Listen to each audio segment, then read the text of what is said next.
어느 날 아는 한의사가 생겼다. 안녕하세요. 아는 한의사 재한입니다. 시국이긴 하지만 바캉스 시즌이 왔습니다. 이맘때쯤 눈에 잘 팔리는 약이 있는데요. 바로 사후 피임 약이에요. 이게 응급 피임 약이긴 한데 물론 사전에 피임 잘하면은 복용하지 않으셔도 되는데 이미 물이 건너왔어. 그러면은 이제 응급 피임 약을 드셔야 되겠죠.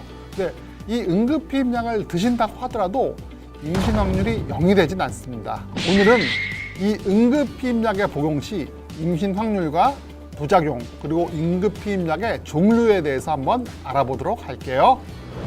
응급 피임 약 속 배란 억제제 성분이 있는데요. 우리나라에 허가된 것은 두 종류가 있습니다. 레보노르게스테롤, LNG라고 나오죠. 그리고 울리프스탈 아세테이드, 줄여서 UPA라고 말하는 이 두 가지입니다. 이 응급 피임 약은 모두 의사의 처방이 필요한데요. LNG는 인공 황체 호르몬인 프로게스테론 성분이고 UPA는 선택적 프로게스테론 수용체 조절체입니다.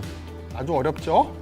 성분으로 보면 두 피임약 모두 프로게스테론에 의한 작용을 통해서 피임을 유도하는 것을 알 수 있는데요. 두 가지가 조금 차이는 있어요. 먼저 LNG는 프로게스테론 성분이 되게 많습니다. 일반적인 사전 피임약인 경우 프로게스테론 농도가 0.075에서 0.15 정도라면 LNG는 1.5mg, 한 10배죠. 이는 경부의 점점을 끈끈하게 해서 정자의 이동을 어렵게 하고요. 소태성 출혈이라고 해서 쉽게 말해서 황체 호르몬 수치가 높으면 자궁 내막이 떨어져 나오는 과정이거든요. 이게 뭐냐면은 LNG를 먹으면은 황체 형성 호르몬 또 프로게스테론 농도가 폭발적으로 높아지잖아요. 이때 다시 LNG를 딱 끊으면은 확 떨어지잖아요. 프로게스테론 농도가. 이때 그냥 자궁 내막이 우르륵 떨어지는 거예요. 이러면서 피임의 효과가 극대화되는 거죠.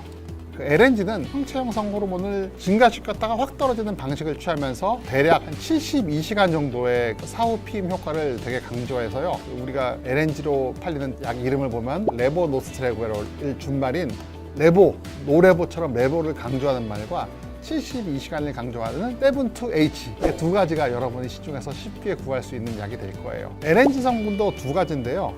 제가 1.5mg 정도까지 나온다 그랬잖아요. 1.5mg를 한 번에 주는 약 계열이 있고요.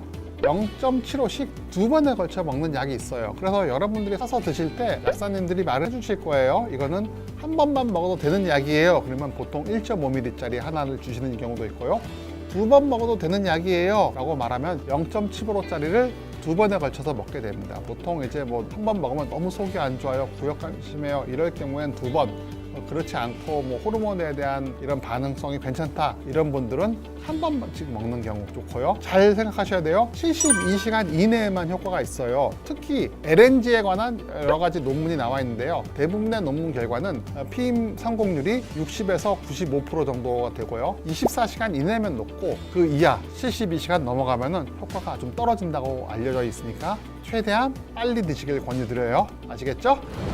이제 하나는 살펴봤고요. 이제 두 번째를 살펴봐야 되는데요. 흔히 최후의 방패 또는 끝판왕이라고 알려져 있어요. 엘라원. 이 엘라원은 울리프스탈 아세테이드, 앞으로 줄여서 UPA라고 할 거예요. 이 친구는 선택적 프로게스테론 수용체 조절체.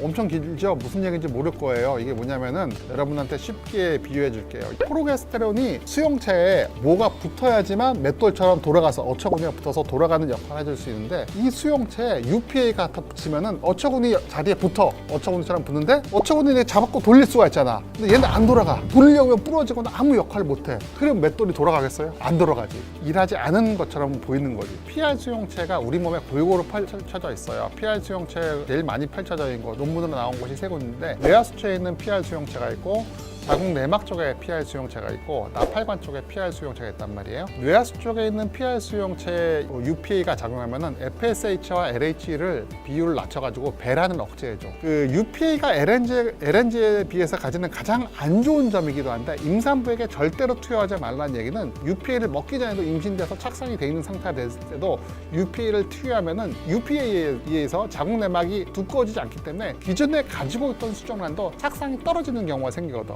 그래서 UPA는 부작용 첫 번째와 의사들 응급의학과 내던 어떤 종류의 사람에도 첫 번째 가이드가 임산부에게 투여하지 않을 것이 기본 원리로 되어 있어요. 자, 응급피임약을 먹었다고 해서 모두 다 성공은 아니에요. LNG의 경우 앞에서 봤듯이 60에서 95%, 또 엘라원 같은 거 UPA를 복용하면 98% 올라가지만 반드시는 아닙니다. 특히 UPA의 경우는 자궁의 임신일 경우도 있기 때문에요. 무조건 생리 나올 때까지 기다려야 되고요. 2주가 정도 지났는데 생리가 안 나오고 생리 때가 됐는데도 안 나온다 이러시면은 다시 테스트하기를 쓸 것을 꼭 권유드려요.